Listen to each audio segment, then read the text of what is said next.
पुणे आणि पिंपरी चिंचवड नंतर आता आपण थेट जाऊया जालन्यामध्ये। जालन्यात जिल्हा परिषद आणि नगर पंचायती सोबतच यावेळेला पहिल्यांदाच जालना महापालिकेची निवडणूक होणार आहे आणि जालना महापालिकेच्या निवडणुकीत पुन्हा एकदा जुने कट्टर वैरी आमने सामने येणार आहेत। म्हणजे महायुतीमध्ये आता शिवसेना शिंदे गटाचे अर्जुन खोतकर आहेत तर दुसरीकडे भाजपचे कैलाश गोरंट्याल आहेत। काँग्रेसमधून कैलाश गोरंट्याल यांनी भाजपमध्ये प्रवेश केला आणि भाजपमध्ये प्रवेश केल्यानंतर नवीन राजकीय समीकरण जालन्यातली कशी आहेत आपण पाहूयात या स्पेशल रिपोर्टमध्ये। यंदा पहिल्यांदाच होणाऱ्या जालना महापालिका निवडणुकीच्या रिंगणात महायुतीमधील नेत्यांमध्ये जुंपण्याची शक्यता आहे। काँग्रेसला रामराम ठोकत भाजपमध्ये आलेले माजी आमदार कैलाश गोरंट्याल आणि आमदार अर्जुन खोतकर एकमेकांचे कट्टर वैरी मानले जातात।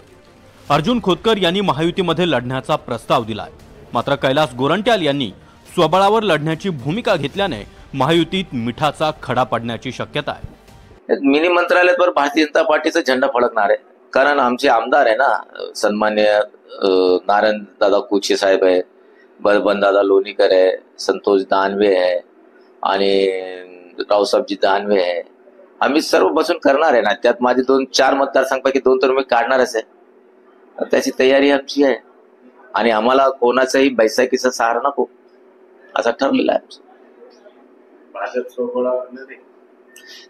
आम्हाला जे आमची बैठका होतात, आम्ही जे बसतोय त्यात आमचा स्वावलंबनाचाही नारा आहे आमचा। मग जे पार्टी आदेश देईल मग ते आम्हाला फॉलो करावं लागेल आणि त्यामुळं कार्यकर्ते जास्त असते की साहजिकच मागणीही जास्त असते। त्यामुळं गावचे गाव आपण बघितलं, अनेक कार्यकर्ते झुंडीच्या झुंडी घेऊन या ठिकाणी मागणी करायला येतात। अर्थात ही निवडणूक कार्यकर्त्याची असल्यामुळं कार्यकर्ते भेटतील, आपली बाजू मांडतील, सांगतील।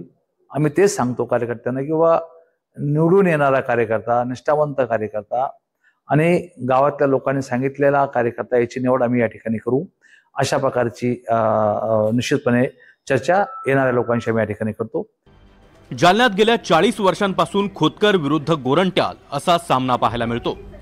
महानगरपालिकेवर वर्चस्व निर्माण करण्यासाठी दोन्ही नेत्यांमध्ये नेहमीच रस्सीखेच राहिली आहे। लोकसभा निवडणुकीत रावसाहेब दानवे यांचा पराभव झाल्यानंतर त्यांनी खोतकरांनी काम केलं नाही असा आरोप केला। विधानसभा निवडणुकीमध्ये खोतकरांनी गोरंट्याल यांचा पराभव करत आपलं वर्चस्व सिद्ध केलं आणि एका दगडात 2 पक्षी मारण्याचा दावा केला। रावसाहेब दानवे यांनीही खोतकरांना शह देण्यासाठी गोरंट्याल यांचा भाजपा प्रवेश घडवून आणत खोतकरांसमोर आव्हान उभं केलं। भारतीय जनता पार्टीच्या स्थानिक स्वराज्य संस्था लढविण्याच्या बाबतीत माननीय महाराष्ट्राचे यशस्वी मुख्यमंत्री आदरणीय देवेंद्र फडणवीस साहेब यांनी 1.5 आठवड्यात सर्व प्रमुख पदाधिकाऱ्यांची बैठक घेतली। त्यामध्ये त्यांनी स्पष्ट निर्देश दिले की भारतीय जनता पार्टी महायुती म्हणून निवडणूक लढल्या पाहिजे। गोरंट्याल यांना भाजपात घेत दानवेंनी खोतकरांना शह दिल्याची चर्चा सुरू असतानाच गोरंट्याल यांच्या पराभवाला कारणीभूत ठरलेल्या अब्दुल रशीद अजीज यांचा काँग्रेस प्रवेश झालाय। हा प्रवेश खोतकरांनीच घडवून आणल्याची चर्चा जालना शहरात सुरू आहे।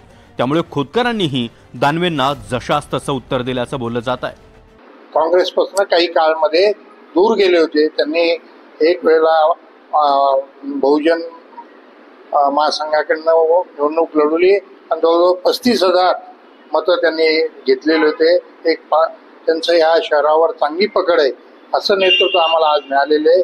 निश्चित महानगरपालिकेत त्यांच्या नेतृत्वात आम्हाला त्यांचं नेतृत्व आहे। आमचे आतिक भाई असतील, बदर भाई असतील, आमचे संजय मुथाजी असतील, मुबाळेजी असतील, राग साहेब असतील, म्हणजे सर्व जाती धर्माचा आमच्याकडं एक दळे साहेब असतील। जिल्ह्यातील राजकीय वर्चस्वासाठी सुरू असलेल्या कुरघोडीच्या राजकारणात आमदार नारायण कुचे आणि भास्कर दानवे यांनी मात्र सावध भूमिका घेतली आहे। पक्षातील वरिष्ठ ठरवतील त्या पद्धतीनेच निवडणुकीला सामोरं जाऊ असं त्यांनी म्हटलंय। जालन्यामध्ये दानवे, खोतकर आणि गोरंट्याल गेल्या 40 वर्षांपासून निवडणुकीच्या रणांगणात एकमेकांविरोधात तलवारी उपसतात। आता या तीनही तलवारी महायुतीच्या एकाच मॅनमध्ये कुठलाही आवाज न होता ठेवण्याची जबाबदारी नारायण कुचे आणि भास्कर दानवे यांच्यावर आली आहे। अशा वेळी महायुतीतील मित्रपक्ष महायुती म्हणूनच लढणार की स्वबळाचा शड्डू ठोकणार हे पाहणं महत्त्वाचा आहे। लक्ष्मण सोळुंके, NDTV मराठी, जालना।